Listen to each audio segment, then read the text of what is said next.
Hello everyone, my name is Chloe Long, and today we're going to be talking about Chapter 1 and just the standards for the Gifted and Talented program, Arkansas Standards, and basically the gist of what Gifted and Talented is and if it's necessary. So our first question that we're going to be talking about is the necessity of Gifted and Talented programs. So if someone were to come up to me and ask, why is this program necessary? Are kids really going to thrive off of this? Do they really need this? I would begin by saying, what do you think a gifted student is? Because most of the time it's a student could, if you were to ask someone on the street, it would be a student who got all A's, the teacher's pet, someone in class had, a good student. But really, if you go and look at the standards, the Arkansas Standards defined a gifted and talented child as those of high potential or ability whose learning characteristics and educational needs require qualitatively differentiated educational experiences and or services. Possession of these talents and gifts or the potential of their development will be evidenced through an interaction of above average intellectual ability, task commitment, and or motivation and creative ability. So you can see right here it says above average intellectual ability. It's not necessarily about how smart the student is, but they genuinely think different than your average student who could go into a classroom and know these basic facts and memorize these things for a test and take a multiple choice test. These gifted and talented students do not thrive in that type of classroom. So these hands-on assignments where you're putting yourself into real-world situations and you're able to connect that back to content is what these gifted and talented students need. And so, yeah, that would be my argument as to why that it is necessary to have separate standards and separate course content and things like that for these type of students, because not every student is going to thrive in a classroom in the same way. And so even adding these gifted and talented characteristics, maybe certain content, certain activities into a regular classroom is necessary, because again, not every student thinks in the same way. So for this next part, we're going to be talking about the Arkansas Standards and if they provide a legitimate case for allocating these resources to the Gifted and Talented program. And there was a specific part where I really liked a specific quote when they're kind of introducing this program and just what the school districts are able to do. So establish equitable criteria for identification of GT students, establish programs, establish procedures. So they kind of lay out what they're going to be talking about, but then they say, please note that these are minimum, not optimum standards. Districts are encouraged to go beyond them in providing educational opportunities for their gifted and talented students. So this is basically talking about where we need to start. And it's very, they lay out the specifics of how the program should be laid out. So community involvement, there's supposed to be community involvement, whether that be through reading the newspaper and actively, interacting with the newspaper or speaking with community members. Parents and community members are informed annually of the program opportunities. So these members of the community are able to interact. Staff development and personnel. So they kind of go hand in hand in that these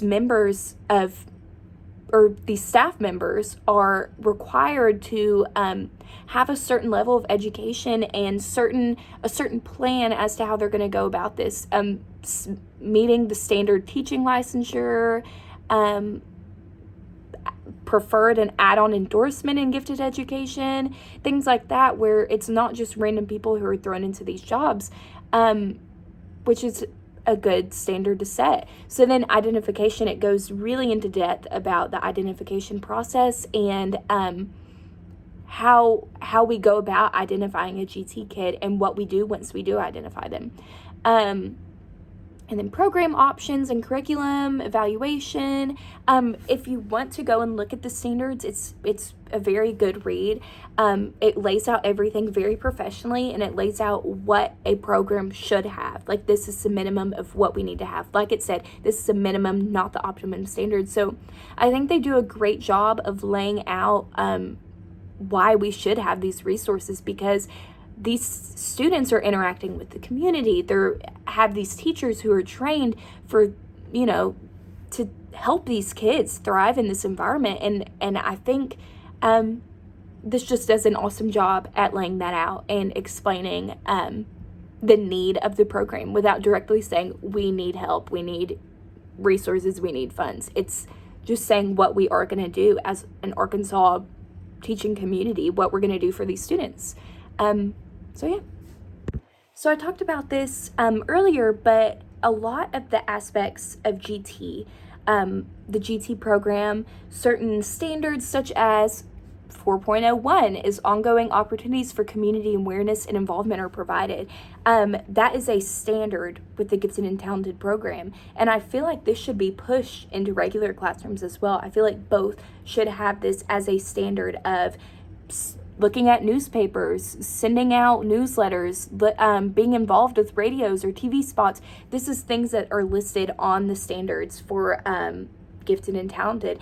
And I think those are also very important for all classrooms to have. And the ones that I've been around, the classrooms that I've shadowed, observed in, they do a great job of incorporating their community into their everyday classrooms.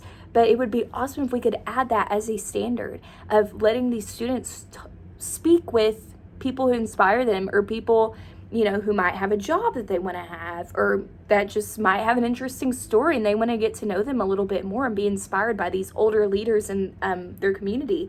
So I feel like that is something that should definitely be incorporated into regular classrooms. And I think we're in the process of that, and I think it's positive the way we're going. And I feel the same way about technology. That's my other thing, is that in these standards, it talks about the use of technology and how students should be able to use presentations, use these certain applications and things of such. And I think that is something that we need in regular classrooms too. I think that is a standard, is that students are able to use technology, and, classes are provided in some schools for students to work with technology on a regular basis. I just think it's an important part of our society today, and will help these future leaders be functioning members of society. So I think technology and community outreach are the two main factors that should be implemented into regular classrooms as well. The standards also talk about modification in the regular classroom. So these students, they've recently made it to where, I know at my brother's school, he's in the GT program, but he is in a classroom with regular students. I don't like that word, but it's a standard classroom, and he is in there with them, and he's getting to see his side of the Gifted and Talented program, and then he's seeing these students. There's not advanced programs for him. He's in 6th grade, and his school no longer has these advanced programs, but he is able to get the best of both worlds, I guess you can say, and I really like that. I like that he is getting to interact with students of all sorts. I've heard there's one school who has a building for their GT students, and I don't know how much I agree with that. I don't think they should be isolated from the other students, and I think it's important that they work together. So there are certain times of the day where these students are pulled out for GT. I think this says must be at least 30 minutes a week for these students, is what I'm seeing in the standard. Side note, it was 150 minutes a week, not 30. I just read wrong. It could be more, that's just what I'm seeing from right here, but and I guess that's just a minimum. Like we said at the beginning, they said this is a minimum but not optimal. There could be more. So that's great, but I think that is so important, that these students are able to interact with other students that aren't in this program, and they're able to share these awesome ideas, because just because you're not in the Gifted and Talented program doesn't mean you don't have so much potential to succeed and bring new ideas to the table and show these Gifted and Talented students new perspectives. So I think it's awesome that they're starting to do away with the isolating these Gifted and Talented students into one little group, and then everyone else is on their own. So based off of Tannenbaum's and Gange, both of their models and just research on giftedness and intelligence, being a gifted and talented student is strictly by chance and by your environment and by just who you are as a person. It's not something you can predict. If your parents were gifted and talented, that doesn't mean that you're going to be.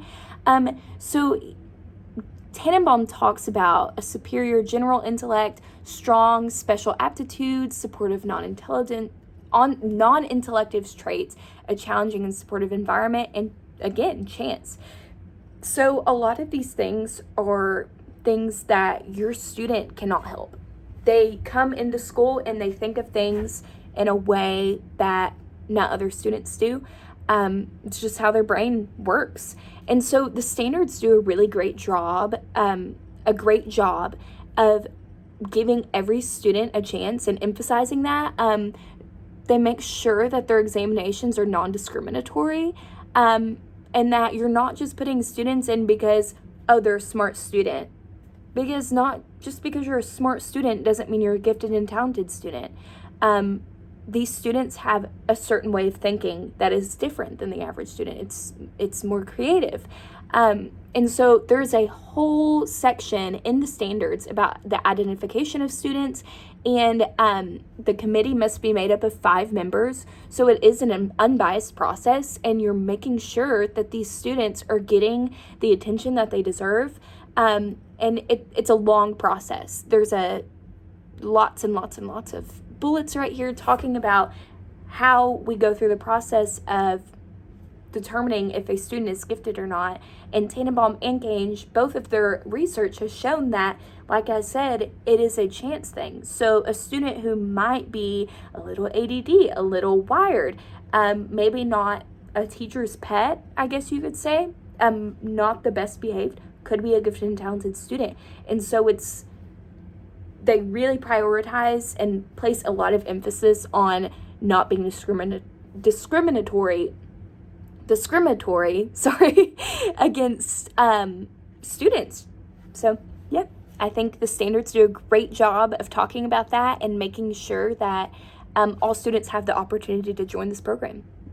So after reading through chapter 1, I was super pleased to see Gardner's multiple intelligences spoke on, because it is something we've learned in K through 6 learning development, in just multiple classes that I've taken so far, education classes, and it's something that I love to talk about, and I am definitely a musical person. I definitely have to do things myself.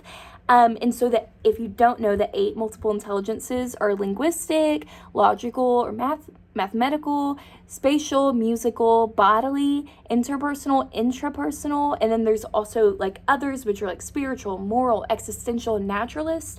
And I just love these. I love that we have put a title on these students who think in different ways.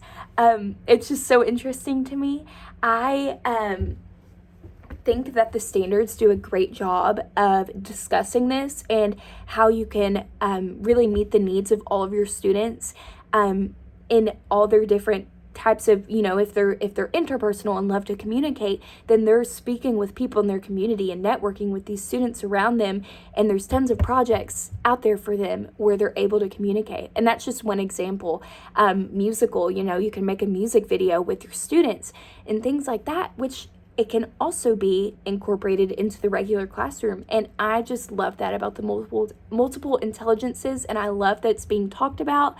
And it's a great theory, and it's something that I'm really passionate about, and I was just so happy to see it.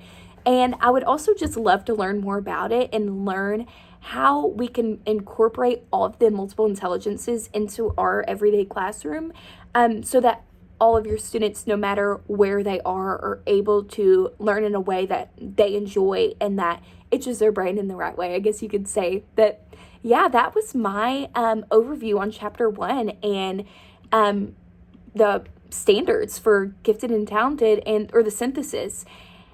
But yeah, I hope that you all have a great week, and it was so nice to talk to you.